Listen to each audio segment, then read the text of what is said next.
Les va, les saludo cortésmente y agradeciendo que están interesados en lo que yo escribí acerca del poder presidencial en México. Yo sé que lo que estoy haciendo ahora es primero darles unos antecedentes, básicamente de lo que yo pienso, yo siento y entendí acerca del poder presidencial, de lo que es la carrera política, y todos sus desvergüenzas inclusive, ¿no? Algunos errores, pero bueno, es parte de la historia. Y tenemos que, para entrar a lo que es lo que es la novela. Esto es un preámbulo de una novela política de alguna manera, alrededor del Partido Revolucionario Institucional. ¿Por qué? Porque yo he pertenecido al PRI durante toda mi vida, o sea, desde que yo me invitó a la política, mi cuñado, y yo soy muy respetuoso. No tanto para lo que se hicieron egoístamente o infructuosamente en el partido. O sea, porque los partidos son buenos, tienen buenas bases, tienen buenos ideales, pero integran a esos partidos, pues necesariamente o sea, no resultan las damas candorosas de la vida. Bueno, vamos a continuar con esa etapa de la iniciación de la novela, el poder presidencial, ¿no? Miren, la repartición de la riqueza de la nación, digo, a través de los impuestos o de negocios privados preferenciales que pagaban su cuota de corrupción, se ha presentado, no sé, en diferentes grados en la historia de los gobiernos priistas, que no del instituto político, lo que yo les decía. Seguían, por ejemplo, los cobros hereditarios de los combatientes revolucionarios a quienes se les recordaba por sus apellidos ilustres de héroes. Se utilizaba como recurso y justificación de actos contrarios al buen gobierno. O sea, el Partido Revolucionario Institucional, en su esencia, jamás ha tenido de establecido esta práctica de, ¿qué? De desviaciones presumiblemente existentes. Porque si hacemos un poco de memoria, llegaremos a la misma conclusión anotada anteriormente. Esto es escudriñar en la historia de México. Lo que les estoy comentando desde el principio. Miren, en las épocas de Iturbide, en 1821 más o menos, en donde todavía prevalecía una mezcla del antiguo reinado de la Nueva España con el espíritu de la lucha de independencia, que es muy importante, en un hombre que permaneció 3 años, por ejemplo, en el poder después de abdicar, por ejemplo, porque el proclamado emperador señalaba con su presencia la conservación del virreinato, ¿de acuerdo? Y por ende, de fuerzas progresistas, le pusieron piedras en el camino, pasándolo por las armas en 1824. Fácil. Antes de la llegada del primer presidente de México, o sea, Guadalupe Victoria, es el primer presidente de México, tres fueron los personajes que prepararon su llegada, como lo fue, no sé, Pedro Celestino Negrete, por ejemplo, ¿no? Pero era un español, por supuesto, pero nacionalizado mexicano, emocionalmente, por supuesto, ¿no? También don José María Michelena, que se conserva, por ejemplo, un año en el poder y quien combatió a Iturbide, inclusive en ese entonces. Miguel Domínguez, por ejemplo, otro año más que pasaba, pero ya famoso por ser no sé, el esposo de doña Josefa Ortiz de Domínguez. Es muy importante. Y o sea, fue la corregidora de Querétaro que tanto aportó, ¿ok?, a la causa independiente, prácticamente, ¿no? Ahora, en fin, por ejemplo, el señor Domínguez así, válgame así, el señor Domínguez dio un paso ilustre, por ejemplo, ¿a quién? A Guadalupe Victoria. O sea, el señor Domínguez, el esposo de esta heroína, vamos a decirlo así, ¿no? de la lucha independiente. Como dije, fue el primer presidente independiente de México en el uso del voto popular, que curiosamente da el primer grito de independencia. Es muy importante, ¿eh? Don Guadalupe Victoria da el primer grito de independencia de un pequeño balcón en un municipio del estado de Hidalgo. Esa fue Huichapan. Se los digo sinceramente, pues yo soy hidalguense, ¿no? Y estoy a unos pasos de Huichapan. Se los comento, ¿eh? Con mucho orgullo. Además, ahí dio precisamente Guadalupe Victoria el primer grito de independencia. Ese es un evento histórico para ese lugar, por supuesto. Guadalupe Victoria confronta al lado de otros dos ilustres mexicanos, Vicente Guerrero y Nicolás Bravo, o sea, que fuera vicepresidente de su gobierno, que duró de 1823 a 1829, en dos mandatos, por ejemplo, ¿no? Les estoy dando antecedentes, entiéndanlo, compréndanlo, para que sepan cuál es el antecedente de este México que ahora viven. Porque, pues, hechos históricos que vale la pena recordar. Miren, Vicente Guerrero, de grandes méritos de la Revolución de Independencia, no pudo consumar ni un solo mandato por la traición de quién, de Anastasio Bustamante. Siempre ha habido traiciones, ambiciones y todo, ¿no? Anastasio Bustamante, quien lo condujo, pues que eso que hizo, lo condujo a ser fusilado en 1831. O sea, no había estabilidad definitivamente, ¿no? Y muchísimos más, ahorita les voy a comentar. Miren, por ejemplo, en 1829 surge una cascada de encargos, básicamente del Poder Ejecutivo. ¿Por qué? Porque por diversas razones, o sea, no llegan a cristalizarse. O sea, en tiempos de incertidumbre, fueron, por ejemplo, José María Bocanegra,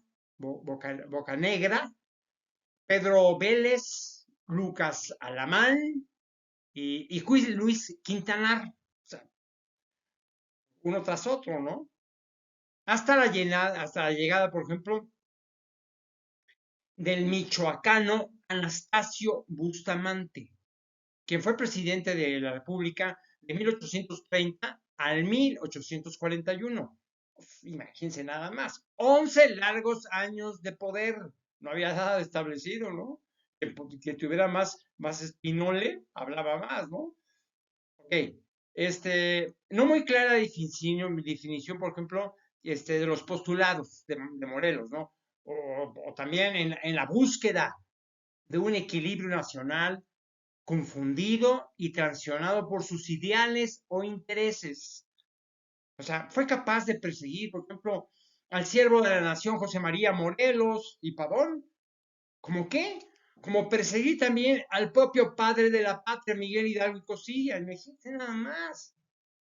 ¿Para qué? Para lastimar lo simbólico de la lucha insurgente. ¿Cómo qué? Pues como fusilar a Vicente Guerrero y perturbar, por supuesto, a Morelos y también a Hidalgo, ¿no? Actitud en contra de la libertad. Era totalmente un desorden político en ese entonces, por supuesto, ¿no? Entre las ambiciones y todo, olvídense nada más. Miren, de 1832 a 1837 es necesario mencionar, no sé, a presidentes de la República, por ejemplo, como Melchor Ocampo,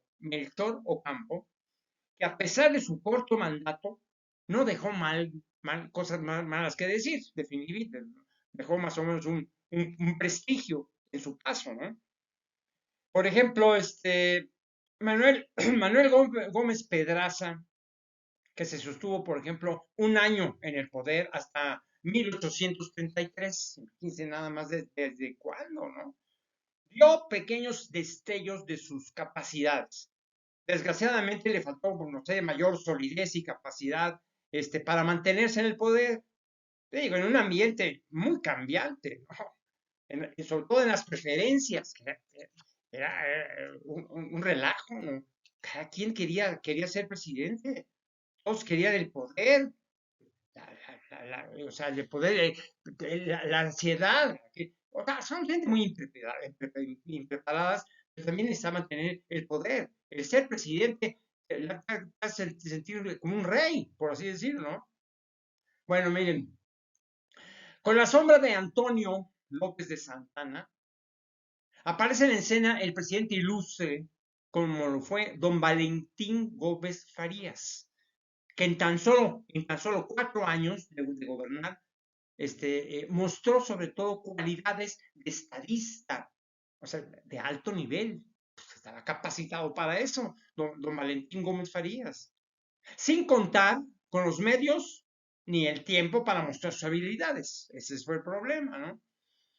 Por ejemplo, el presidente Santana, disculpe que me limpio aquí porque estamos en época de lluvia y la mucosidad. Ustedes me disculpan, por favor. Miren, si no, me voy a ver de mala manera, ¿no? Mire, el presidente Santana, con la intermediación ejecutiva de Gómez Farías, realiza un mandato largo y penoso, lleno de malos recuerdos, ¿eh? El presidente Santana. Simplemente por el hecho largo y penoso, lleno de malos recuerdos, se los repito. Simplemente por el hecho de entregar la mitad de nuestro territorio al poderío norteamericano. Sin morirse en la lucha por conservarlo, para nada, quería mucho su vida. Aunque a pesar de las carretas y la colonización, era difícil de vencerlo, ¿de acuerdo, no? Mire, aquí yo creo que le faltó el valor no calculado, ¿de acuerdo? De morir por la patria, sin pensar en su vida o futuro. O sea, le faltó pasta de mártir, básicamente, ¿eh? ¿Por qué? Por la patria sin pensar, porque la verdad, de todas maneras, pues no lo iban a quitar. Eso es definitivo, ¿no? Ya estaba establecido. A sus 12 años de mandato, Santana, quien fue soldado insurgente, por cierto, tuvo la debilidad de sentirse Alteza Serenísima. O sea, pretender combatir al lado de Benito Pablo Juárez García, olvidando que las luchas por la libertad y justicia también tocaban a las puertas de los mandatarios, por ejemplo, ¿eh?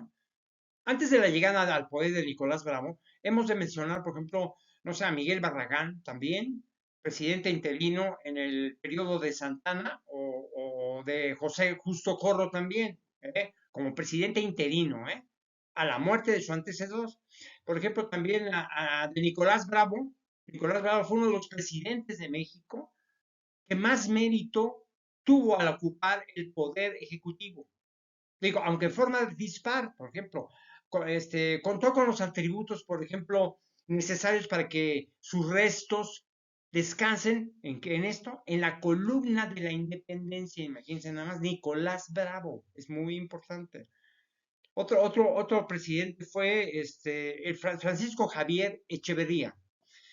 Mire, fue un presidente de pocos días, básicamente es la realidad, pero su actuación administrativa fue loable, aplaudible. Se lo reconocieron en esa época, por supuesto, ¿no? Por ejemplo, otro presidente, respecto, por ejemplo, a Valentín Canalizo, o sea, como llegó, se fue, sin méritos suficientes para ser recordado. Valentín Canalizo, ¿no? Fue de aquellos, no sé, presidentes, no sé, de oportunidad, que casi nada hicieron, la verdad. O sea, imagínense, y no tenía la posibilidad de apuntar lo que hizo o lo que no hizo, ¿no? La libertad de prensa pues, no existía en realidad, ¿no?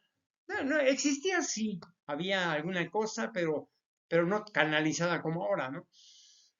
Miren, me detengo para observar que si bien me he propuesto mencionar a todos los gobernantes hasta el día de hoy, es por el hecho de buscar la manera de entender mejor la historia de México. ¿A qué? A través de los presidentes. Por eso, mi libro es El Poder Presidencial, ¿de acuerdo? ¿Con qué? Con sus errores y aciertos, con sus defectos y cualidades, o de quienes de alguna manera fueron estructurando la nación que ahora tienen los mexicanos, o que ya tenemos los mexicanos, para bien o para mal. Otro presidente en esa época fue José Joaquín Herrera. Estuvo en el poder durante 7 años, de 1844 a 1851. Y muchos fueron los sucesos que le acontecieron, pero ninguno que nos haga recordarlo intensamente, la verdad. Como un renovador o un pionero del progreso de México, que nada nos deja escrito además.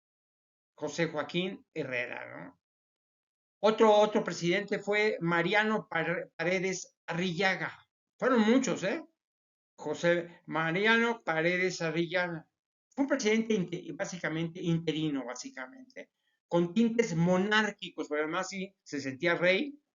Era la época de 1846, imagínense. O sea, 100 años antes de que yo naciera, imagínense nada más, ¿no? Imagínense. Luego otro presidente fue José María Salas, por ejemplo. En su corto periodo, en el mismo año, ya dentro de la inestable elección de gobernantes, estuvo en la espera del regreso de Santana. Imagínense nada más, ¿no? Periodo en el que realizó una labor, no sé, callada de alguna manera, pero fructífera. Sobre todo por el tiempo que les dieron para mandar, ¿no? Eso, a ver, se manejaba como se podía, ¿eh? No había reglas ni nada, ¿no? Bueno, otro presidente fue Pedro María Anaya. Pedro María Anaya fue un hidalguense, de una población llamada Huichapan, precisamente, pero estoy hablando de Huichapan, que está aquí cerca de la casa de ustedes, que estoy en el campo, ¿eh? En este momento estoy acá en el campo y orgullosamente compartiendo con los campesinos, con la gente del campo, que los entiendo perfectamente, ¿eh? A pesar de que yo haya estudiado muchas cosas y he hecho en la universidad, pero yo he convivido en el campo y sé lo que pasa en el campo con los campesinos. Okay. Bueno, entonces Pedro María Ganaya, que nació en Huichapan, fue de esos presidentes, fíjense nada más, valerosos, que llenó su historia, digamos, su histórica vida con aciertos y patriotismo. ¿Por qué? Por hechos, no por palabras. Y es de los ilustres nombres que significaron su investidura. Y estoy muy cerca de ahí. Yo no nací en Huichapan, por cierto, yo nací en Pachuca Hidalgo, pero pues, estoy muy cerca de Huichapan hace muchísimo tanto, ¿no? Después, para ese año, en 1851 estoy hablando, para ese año seguían las turbulencias también para alcanzar el poder. Pocos estaban satisfechos con el presidente en turno. O sea, como a Ignacio Comonfort, por ejemplo, ¿no? No le sobraba la vida, amigos, por supuesto, ¿no? Se levanta en armas en contra de Félix María Zuluaga, permaneciendo en la presidencia casi un año hasta diciembre de 1958, 1900, no, 1858, por supuesto, que al mismo tiempo fue sustituido internamente por el conservador Manuel Robles Pezuela, quien duró solamente un mes al mando, ¿no? Del gobierno, ya que fue sustituido igualmente por, no sé, por Miguel Miramón. Luego Manuel Robles Pezuela fue fusilado, fíjense nada más, por Ignacio Zaragoza en San Andrés Calchachicomula, en el estado de Puebla. Era, Ignacio Zaragoza era de Puebla. Hoy ya no los fusilan, la verdad, ¿eh? Ya no los fusilan, los deterioran. por ejemplo, en las redes sociales o medios de comunicación modernos, ¿eh? O algunas cosas de reporteros que los hacen pedazos. No, no, la letra escrita es pavorosa, ¿eh? Cuando se quiere acabar con alguien, se puede hacer, pero muy fácilmente, ¿eh? Miren, todos esos acontecimientos nos dicen mucho de la situación reinante en esas épocas, de una inestabilidad gobernante por la carencia de un verdadero líder y de una ruta definida a seguir. O sea, la falta de entendimiento en las corrientes políticas, o sea, provocaba quizás por ese cambio brusco, o sea, que trae consigo una confrontación revolucionaria de la independencia. O sea, al paso de las cortes y del conservadurismo, de la libertad, ¿no? Mira, algo debemos recordar de Miguel Miramón, por ejemplo, ¿no?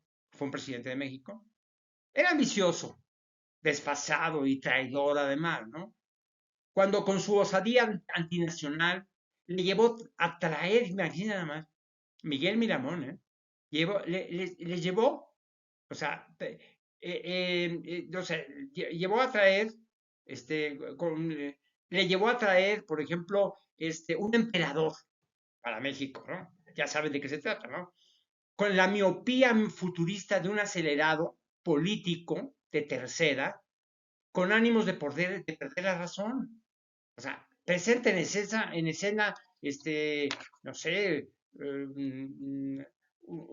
no sé, a Maximiliano, o sea, a Maximiliano de Habsburgo, ese es, teniendo dos periodos en el poder, sin lucimiento alguno, por su tendencia conservadora de ser expulsado de los liberales. ¿Saben? Y ustedes saben, fue fusilado al lado de Tomás Mejía y al emperador en el Cerro de las Campanas. Si ya deben saberlo. Donde se indica entonces esto, parte de nuestra dolorosa historia. ¿De qué? De traidores a los principios nacionales de un México que nacía para ser mejor y para todos, no para unos cuantos, ¿no? Miren, entre los presidentes, o sea, por ejemplo, José Antonio Pavón, Ignacio Pavón, fue presidente también, recibió de los frutos de la lucha de independencia. O sea, tan solo una probada de miel, ya que solamente fueron 3 días en que fue presidente de la República, ¿eh? José Ignacio Pavón. 3 días fue presidente de la República, siendo sin embargo un hombre de letras muy conocido. ¿Por qué? Pues porque lo fusilaron, nada más. Mire, entre los presidentes de mayor resiedumbre y contenido, sobre todo por su originalidad, lo ha sido Benito Juárez, ilustrísimo y carismático, líder nato y convencedor intelectual de inteligencia precisa, y a pesar de muchos, un representante natural de nuestra raza autóctona. Es un orgullo por eso, don Benito Juárez. Miren, Benito Juárez, su humilde cuna, no le estorbó para demostrar su vocación para darle a México una fisonomía legal y de avance que era muy necesario en épocas de enorme inestabilidad. Inició, por ejemplo, su mandato básicamente como presidente de Ignacio, como Ford, por ejemplo, ¿no? Él se pegó en el sentido políticamente y prosiguió su peregrinar con el poder legítimo en las manos por todo el país, convulsionado por la herencia de los pasados gobiernos que no habían logrado hasta ese momento darle a la nación una identidad sólida y un rumbo jurídico. ¿En qué, en qué apoyarse? Por la falta de inteligencia, yo creo, o capacidad, o lo que ustedes quieran, y que pues, nos dieron ahí una historia muy turbia en el poder, ¿no? Mire, Benito Juárez fue traicionado en su investidura por el tiempo y los hombres también, ¿no? Que ambicionaban el poder, sintiéndose merecedores de los frutos de la revolución de independencia. Siendo honestos y claros, de acuerdo a lo dicho por las versiones históricas, algunos mancharon en realidad la silla presidencial. que pertenecía al presidente Juárez, con la intención de ambicionar o aprovechar las oportunidades de poder a Río Revuelto también, aprovechar las ganancias de la turbulencia política. A eso le llamo oportunismo. ¿De qué? ¿De quiénes? ¿De Félix Zuluaga, Manuel Robles Pezuela, Miguel Miramón, José Ignacio Pavón, José Mariano Salas y el ingenuo, muy ingenuo, Maximiliano de Habsburgo? Imagínense nada más, ¿no? Benito Juárez no solamente es un símbolo de México, sino es una muestra de lo que un mexicano que ama a su tierra con preparación e inteligencia, además de honradez, puede lograr en la vida política de su país. Las leyes de reformas, por ejemplo, han sido un ejemplo de visión progresista, de un hombre que supo siempre estar por encima de los imponderables, que la historia sea benevolente en su crítica hacia Juárez, cuando no estuvo de acuerdo con las derivaciones de la Santa Inquisición. Bueno, es en algo que o sea, tenía razón en su persona, muy respetable, definitivo. Mire, por ejemplo, Juan N. Almonte, siendo hijo de José María Morelos y Pavón, el generalísimo, no le benefició en nada haber aceptado ser miembro del Poder Ejecutivo y la regencia de la inocencia del poder legítimo de Benito Juárez. Imagínense nada más. ¿Con quién se comparó? Sobre todo haberse perdido en las candilejas deslumbrantes de un ministerio otorgado como dádiva por Maximiliano, ¿no? Me decía nada más. Antes que el frustrado emperador tomara posesión de su fallido imperio de juguete, básicamente, dos sacerdotes se hicieron cargo de la regencia, fíjense, uno como titular y otro como suplente. Yo no sé qué sea, no tenían que hacer nada ahí, ¿eh? O sea, no olvidemos que la organización eclesiástica siempre ha sido un factor de poder absurdamente, porque las escrituras no señalan ese tipo de beneficios en las ordenanzas de quien sirven, que fuese Jesucristo. Equivocados, ¿no? Bueno, el primero de ellos, Pelagio Antonio Labastida y Dávalos, fue impulsor de la llegada del emperador Vienes Maximiliano, ¿no? Huyó, por ejemplo, huyó cuando el presidente Juárez motivó de sus disgustos por las leyes de reforma, estaba retomando el poder auténtico y que vino a imponerse con toda libertad y con todo derecho, el presidente Juárez, básicamente. El segundo, Juan B. Armachea, toma la regencia como sustituto y pasa sin ser visto. Cuando llega al trono, el propio Maximiliano, Fernando Maximiliano, Maximiliano José, Fernando Maximiliano José, así se perdió, el engañado e ingenuo noble venido de Viena, fue traído a México por algunos traidores que ha tenido este país. Fue traído, entre ellos el propio Anne Nepomuceno Almonte, por desgracia, como dije antes, ¿no? Definitivamente, hijo del general Morelos, imagínense nada más. Así como Miguel Miramón y Miguel y Tomás Mejía. O sea, absurdos, soñadores de un poder clasista, del cual nunca recibieron los beneficios de su ingratitud y traición, ¿no? O sea, han manchado para siempre, definitivamente, la historia de México, con antipatriotismo y deslealtad. Y claro, fueron fusilados al lado de Maximiliano en Querétaro, después de ser apresados por Mariano Escobedo. Mente.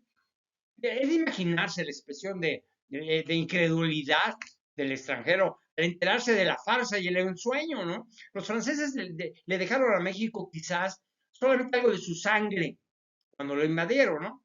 que se derramó tanto en la guerra como en la genética, sobre todo en las zonas rurales en donde se encuentra, no sé, una mezcla de razas, nada despreciable, ¿no? Por lo demás, bienvenidos, ¿no? O más bien, sí, no, fueron vencidos, definitivamente. No, no que hubieran venido, no tenían por qué venir, ¿no? Mire, ya en 1867, don Benito Juárez retoma el poder para estar en ese, no sé, 1872, cuando fallece, fíjese, en 1872, cuando Benito Juárez fallece en Palacio Nacional, al lado de sus familiares. No sé, quién le copió a Benito Juárez, ¿eh? No digo quién, yo simplemente digo el comentario, respeto, porque además no puede uno parecerse a una gente, a un presidente, a un personaje, un mexicano grandioso como Benito Juárez.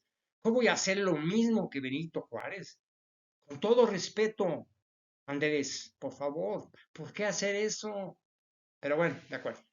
Es de imaginarse, por ejemplo, la expresión de incredulidad del extranjero al crearse, por ejemplo, la farsa del sueño, como yo les digo. Mire, ya en 1867, don Benito Juárez retoma el poder para estar en hasta 1872, como les digo, cuando fallece en el Palacio Nacional, o sea, de sus familiares. A la muerte del presidente Juárez, se inicia una nueva etapa para los mexicanos, ¿de acuerdo? Deseosos de encontrar un camino que les llevara a la anhelada estabilidad. Buscaban estabilidad, era mucha guerra, y sin embargo existía todavía, no sé, una amplia brecha entre las conquistas de la lucha de independencia y los privilegios conservados por las minorías. Les llaman fifís o les llaman aprovechados, pero no, eran minorías, básicamente, ¿no? Por ejemplo, también el veracruzano Sebastián Lerdo de Tejada, también presidente, fue reconocido presidente de la República. Entonces, ¿por qué? Pues tuvo muchos méritos, perdón, méritos políticos, administrativos que le mantuvieron en el poder de 1872 a 1876, iniciando logros, por ejemplo, concretos en ciertas áreas pinceladas, por ejemplo, por la estabilidad esperada. O sea, muy cercano, por ejemplo, al presidente Juárez, por supuesto, hecho que fue pues fue determinante, por ejemplo, para que después de ser sustituido a la presidencia, cuando muere Juárez, por supuesto, sea elegido en forma total. Lerdos de Tejada convence a todos de su calidad de dirigente, excepto, por ejemplo, a Porfirio Díaz.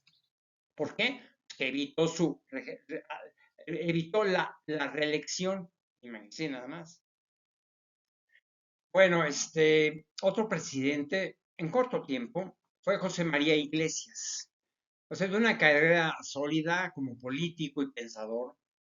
Fue primero vicepresidente en el gobierno de Lerdo de Tejada, el cual desconoce, básicamente, cuando trató de conservarse en el poder. Puede parecer irónico en realidad, ¿no? Pero aparentemente José María Iglesias sospechaba ya una democracia naciente. O tal vez esa necesidad angustiante entre los herederos de la nueva tierra mexicana, sin la dominación española, de anhelar el poder para no solamente pasar a la historia de un país, sino como un legítimo deseo de hacer su vida y construir su propia historia personal. Pocos meses realmente estuvo en el poder Iglesias porque no pudo contar, eso es muy importante, no pudo contar con la fuerza necesaria para conservarlo, no había partido, no había nada, no tuvo la fuerza para conservarlo. Porfirio Díaz aparece en escena, se mantuvo en el poder, por ejemplo, lógicamente, Porfirio Díaz, se mantuvo en el poder cerca de 32 años, que fue una muestra definitiva de la ausencia democrática, tal vez esa necesidad suspendida del pueblo mexicano de contar con estabilidad y equilibrio para desarrollar una vida con proyecto y futuro, hizo que aceptara complaciente la dictadura de Díaz. Tantos años, imagínense, 30 años. Cuando por un centavo, se comía pan y huevo. Imagínense, que querían paz, no querían guerras ya en México. Yo los entiendo. Había una contradictoria actitud de Porfirio Díaz, cuando a pesar de su expediente heroico, porque fue heroico, en favor de la libertad de México, se proclama aliado a la no reelección, después de ser traicionado por la ambición de sus anhelos permanentes en el poder por 3 décadas de serios, muchísimos años. Lo perdió, lo perdió sus instintos y su egolatría. Ese fue el problema de Porfirio Díaz. Ante la aparente estabilidad económica y política del país, promovida por el general Díaz, la pobreza y la injusticia seguían latentes, sobre todo cuando se consolidó la clase privilegiada en un mundo de oropel, al estilo afrancesado o europeo, no sé, en ciudades en siglos de monarquía indeseable en realidad. Por otro lado, la indiferencia, por ejemplo, de la embriaguez, de poder de Guías, estaba embriago de poder Guías. Más aún, la diferencia sustancial y lastimosa entre los hacendados y el campesinado era el problema. En 1910, los intelectuales que aún conservaban la liberación de las fuerzas políticas y el ánimo de establecer una verdadera democracia en el país, dieron paso a una revolución social con el apoyo de los seres más necesitados de esta. ¿Cuáles? Los campesinos, básicamente. Ellos fueron tenían hambre de igualdad, de poder, de todo. Y los apoyaron. Miren, dentro de los tiempos de espera inteligente que establece Porfirio Díaz en su largo mandato, engañó al pueblo de México con la designación de presidentes intermedios que dieron, no sé, una barnizada de democracia, aparente por supuesto, en su manejo de la dictadura. O sea, aquí, en 1876, por ejemplo, en 1876, Juan N. Méndez es proclamado presidente de la República. Juan N. Méndez, o sea, fue poblano él, fue simplemente encargado del poder ejecutivo, que operaba tras el trono de Porfirio Díaz. Cuando éste sale, o sea, a combatir a los partidarios de José María Iglesias, era un pretexto, ¿no? Mire, evidencia manifiesta de la preferencia de Díaz por su amigo y colaborador de muchas acciones llevadas a cabo por él, no sé, como el plan de Tuxtepec en favor de su no reelección, y por supuesto en la guerra de intervención francesa, básica, eso que lo aportó beneficiosa cercanía con el propio Díaz, ¿de acuerdo? Bueno, entonces el tamaulipeco Manuel González fue un presidente característico del favoritismo de su antecesor, de Porfirio Díaz. Gobernó, por ejemplo, en 1880 a 1884, o sea, 4 años nada más, aguardándole, por supuesto, la silla presidencial al general Díaz, en lo que mencionó como democracia aparente, precisamente, ¿no?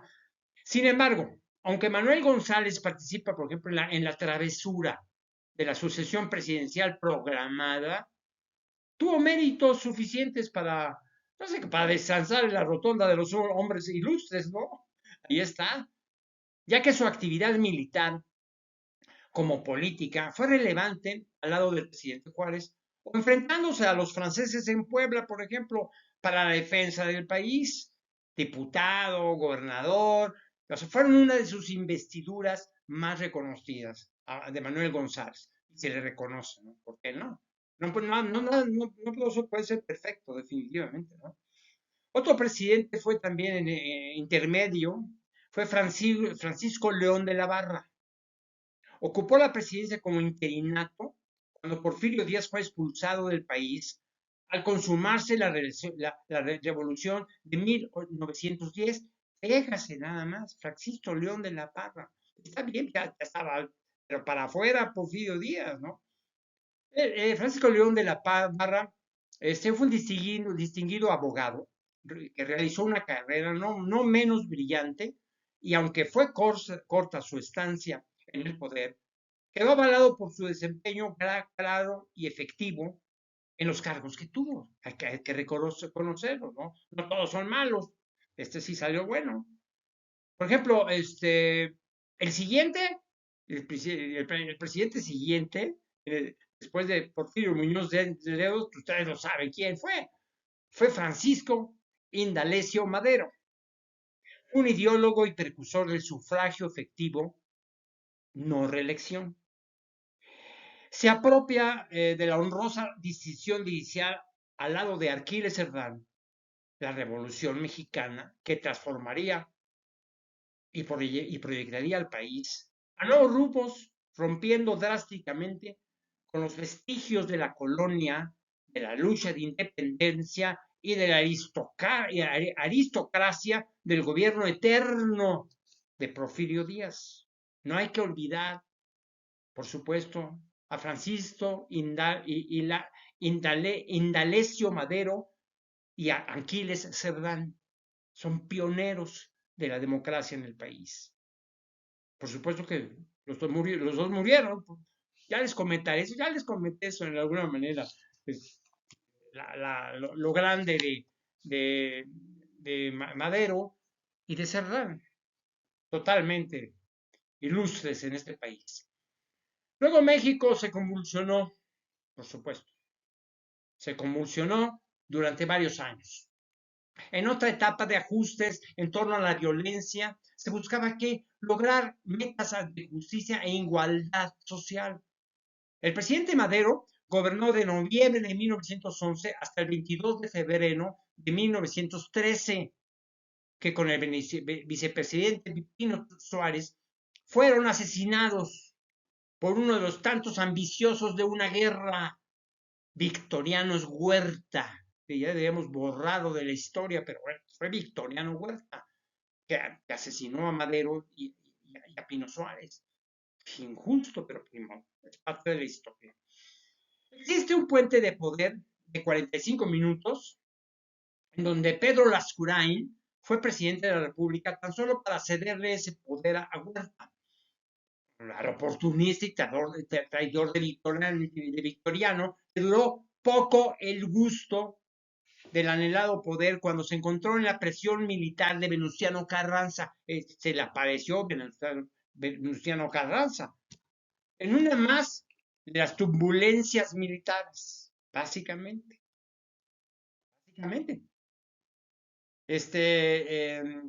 Tan solo, por ejemplo, para cederle ese poder a Huerta. Luego, el oportunista entonces, y tardó de Victoriano, pues le duró poco el gusto de anhelar porque se encontró en una presión militar, como les digo, de Venustiano Carranza, Venustiano Carranza. Es una más de las turbulencias militares que venían, no sé, desarrollándose en diferentes partes del país, sobre todo comandadas por líderes muy importantes como Emiliano Zapata y Francisco Villa. Francisco Villa.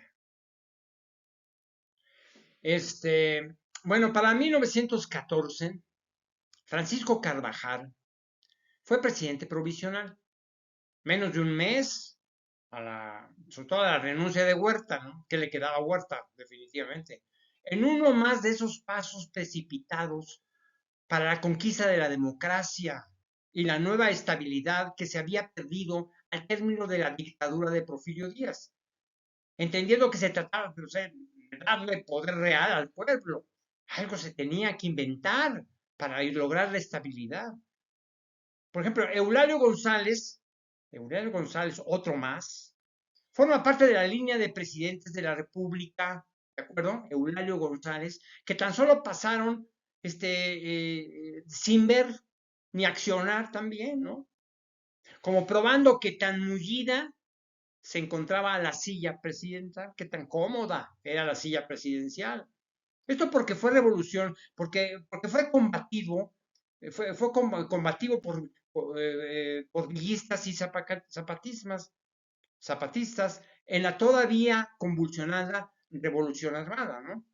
Un poco, no sé, la resaca de una lucha social que fragmenta grupos que no acababan de aceptar que la lucha terminó y que debían dar vuelta a la hoja del libreto. Ya párenle, se acabó la guerra. Ahí surge, por ejemplo, Roque González Garza. Roque González Garza fue presidente de México durante 5 meses, por ejemplo, ¿no? Lo suficiente para qué? Para demostrar que con el apoyo de Villa, sus aspiraciones democráticas y sus dones personales que le permitirían prolongar una actividad política hasta el gobierno de qué? Pues Adolfo, o sea, hasta el gobierno de Adolfo López Mateos, algo insólito, no, para nada. Mire, para 1915, exactamente, empezaba, o sea, a quedar atrás, por así decirlo, el movimiento revolucionario. O sea, su más cálida actividad, básicamente, surgieron, por ejemplo, caminos renovadores, estableciendo las bases o sea, de los primeros cambios estructurales, básicamente, sobre los viejos cimientos, no sé de qué, de la dirigencia del país, que era muy importante. Por ejemplo, ante la presión corriente constitucionalista, vamos a ir a la corriente constitucionalista de Venustiano Carranza, aparece en escena de la presidencia de la República como una inercia al desconcierto, por lo menos en un mes, Francisco Lagos Cházaro, designado como sustituto de quien lo eligió, o sea, el general Roque González Garza.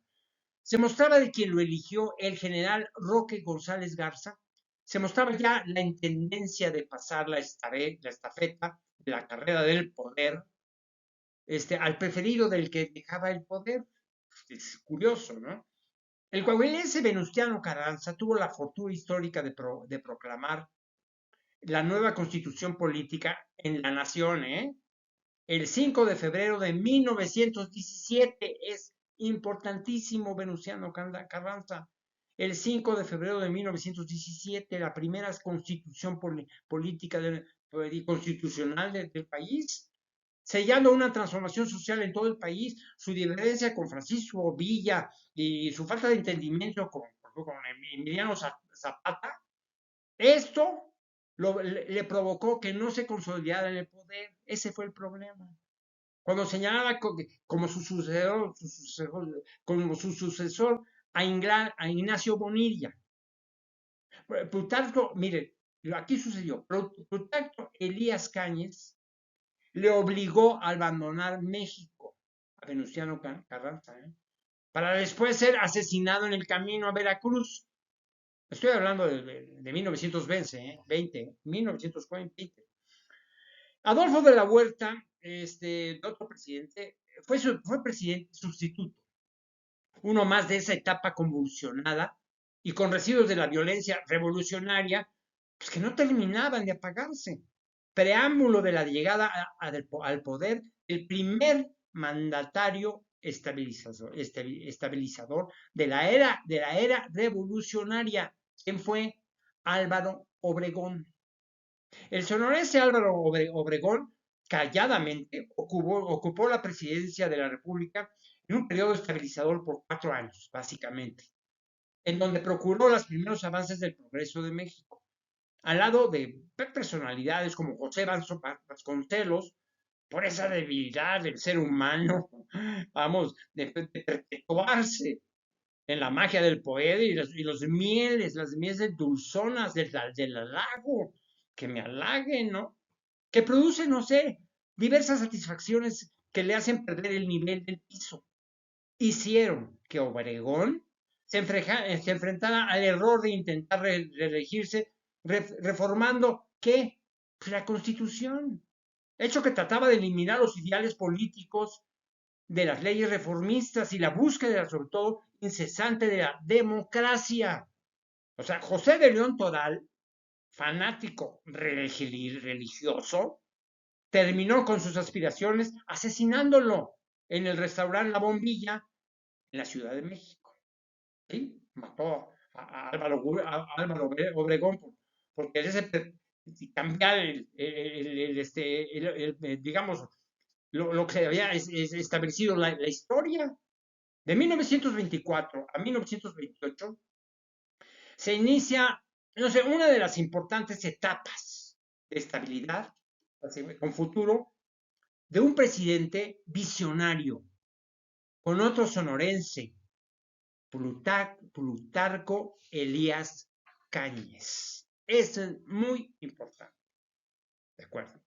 Se inicia igualmente, no sé, la transmisión de poderes por mandato presidencial, una especie de herencia monárquica como para sustituir los anhelos hereditarios de las guerras pasadas. El poder corrompe, como magnetiza y modifica conciencias e ideales. En este caso, con proceder actualizado y moderno, sin la pompa de una corte, por supuesto, pero sí con la definición de una estrategia política que formó instituciones y rutas claras que quienes tomarían el poder en el futuro. Ahí se estableció. No cabe duda que el presidente Calles ha sido a finales del siglo XX el causante, por supuesto, y diseñador de una estabilidad prolongada con paz social que tanto anhelaban los mexicanos. Una pieza prolongada con paz social que tanto anhelábamos los mexicanos. Una pieza fundamental en el progreso de México, básicamente. No solamente por su alta capacidad de líder, sino por su alcance como administrador institucionalista, o sea, institucionalista o innovador al establecer un partido político. Se le ocurrió a Calles un partido político. El PNR era el Partido Nacional Revolucionario que procedía de la revolución. Es el primer partido que establecían, por ejemplo, las bases del siguiente y sólido bastión del equilibrio. El siguiente, después del Partido Nacional Revolucionario, el siguiente, lo que había pensado básicamente Calles, el PRI, el Partido Revolucionario Institucional. Él tenía esa visualización.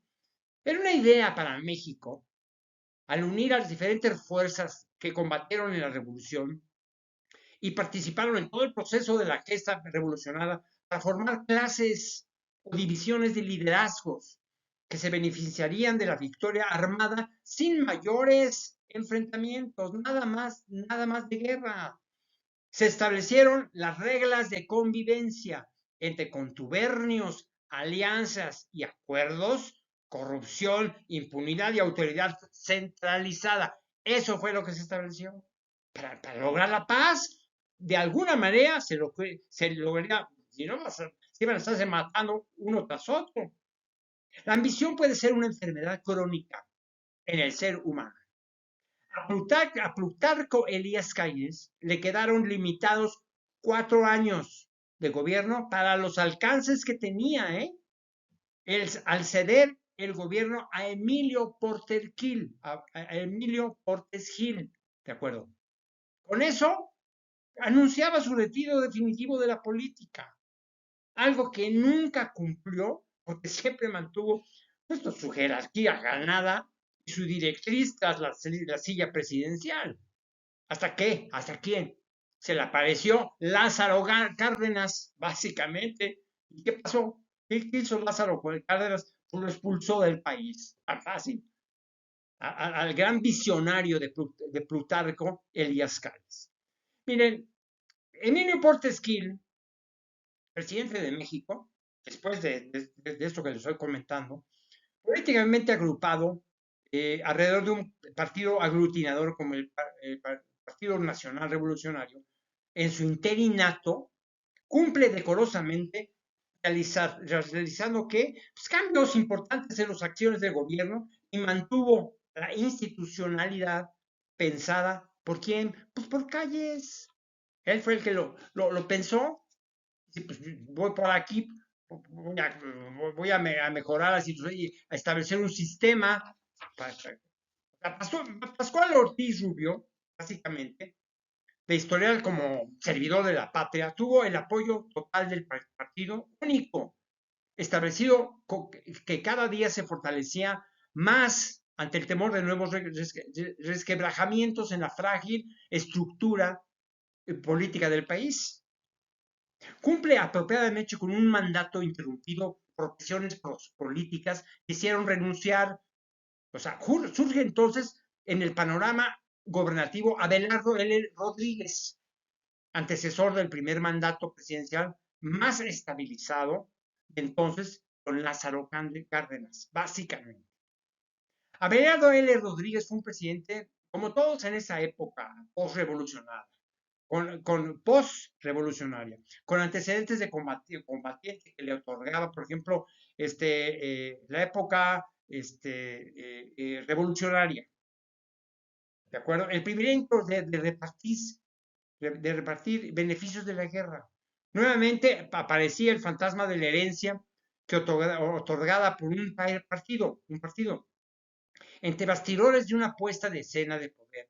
Se le reconocía sus méritos de batalla y de actividad política. Asume entonces su posición como presidente de la República, pero sustituto, como sustituto, como eran los planes, ¿no? Básicamente, como para darle una probadita, aunque finalmente se amplía el mandato ¿a qué? A 6 años. ¿Para qué? Para disminuir las entonces tentaciones de qué? Pues de reelección. Había que parar eso. Bueno, miren, vamos a retomar esto. El michoacano Lázaro Cárdenas fue el primer presidente de México que consolidó las aspiraciones del equilibrio democrático dentro de un partido político que se consolidó con la instalación de dos organizaciones gremiales muy poderosas, por supuesto, como la Confederación de Trabajadores de México, la CTM, y la Confederación Nacional Campesina, la CNC.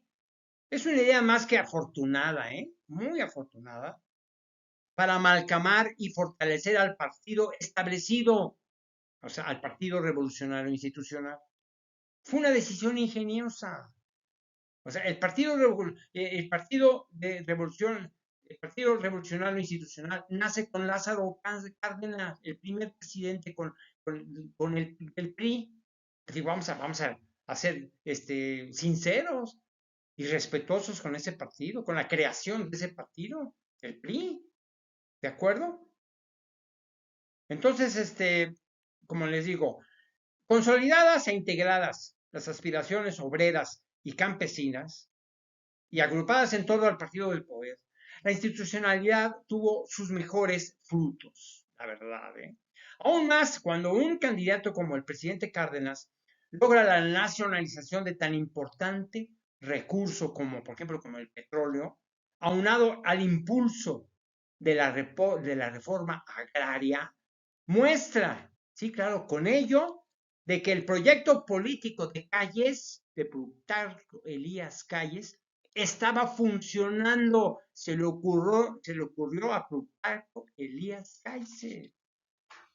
Miren, el presidente Cárdenas tuvo en sus manos la atinada decisión de defender su poder a pesar de su antecesor, el presidente Cárdenas, respetando las reglas del juego político, que con este caso era Plutarco Elías Calles, ya que aún en el tiempo transcurrido después de terminar su gestión en la presidencia, Calles conservaba fuerzas de autoridad que al mandato del presidente Cárdenas le producía un vacío de mando, obligando a a expulsar al sonorense fuera del país. No le quedó otra cosa. Bien, vamos para afuera, a Calles. Miren, Lázaro Cárdenas consolidó pacíficamente los futuros mandatos presidenciales. Él marcó la pauta, fue el primer presidente único, con un clima de paz y acuerdo de las partes involucradas, iniciándose también con ello el establecimiento de una familia y grupos políticos alrededor de un privilegio único, consintiendo que los cacicazgos y los liderazgos regionales surgidos de qué. ¿A alguien se le ocurrió? No, surgidos de la revolución. Había buscar el equilibrio y así se logró. Aquí tendríamos que aceptar nuevamente que la condición humana no cambia, ni cambiará conforme al que el tiempo pase. Porque es entendible que el éxito de poder y conservarlo se encuentra más allá de las nobles intenciones de servir, que no de servirse, ¿eh? Las tentaciones son muchas y el presupuesto se tiene a la mano en cantidades incitadoras, ¿eh? Mucho dinero. Porque cuando se tiene poder, desde la presidencia hasta el burócrata menor, el impulso de sustraer no es ajeno a la condición natural, quitarle a los demás sin sentir remordimiento. Y cuando un presidente de la República, como el más alto mando de la pirámide del dominó, lo hace, debe permitirlo. Si el presidente roba, van a robar a los demás, ¿no? Cuando se tiene ese tipo de poder y se carece de principios morales, sobre todo, principios morales sólidos en la familia, en la familia, se cae en la trapacería, en la comodidad, en la complicidad y en el contubernio. Los involucrados se sumergen en un mundo fantasioso de alegría y desfachatez. O sea, como si fuese una acción natural, como herederos de la oportunidad o del oportunismo que les hace olvidar a quien afectan a los ciudadanos que han entregado su confianza a los administradores de su riqueza. Esto es, la riqueza es de la población, no solamente del pueblo, o sea, los pobres que no tienen dinero, la población general de todos los mexicanos, no solamente del pueblo, de todos los mexicanos. Con Lázaro Cárdenas se produjo, entiéndalo bien, el inicio de los dos sexenios presidenciales que marcaron el rumbo del país con el sello por personal de cada presidente, sin revoluciones, sin intervenciones y sin excesos de injusticia en el campo. Bueno, vamos a terminar este episodio entusiasmado de mi parte del poder presidencial. Ojalá que les esté gustando. Les doy una parte de historia, de algunos consejos, lo que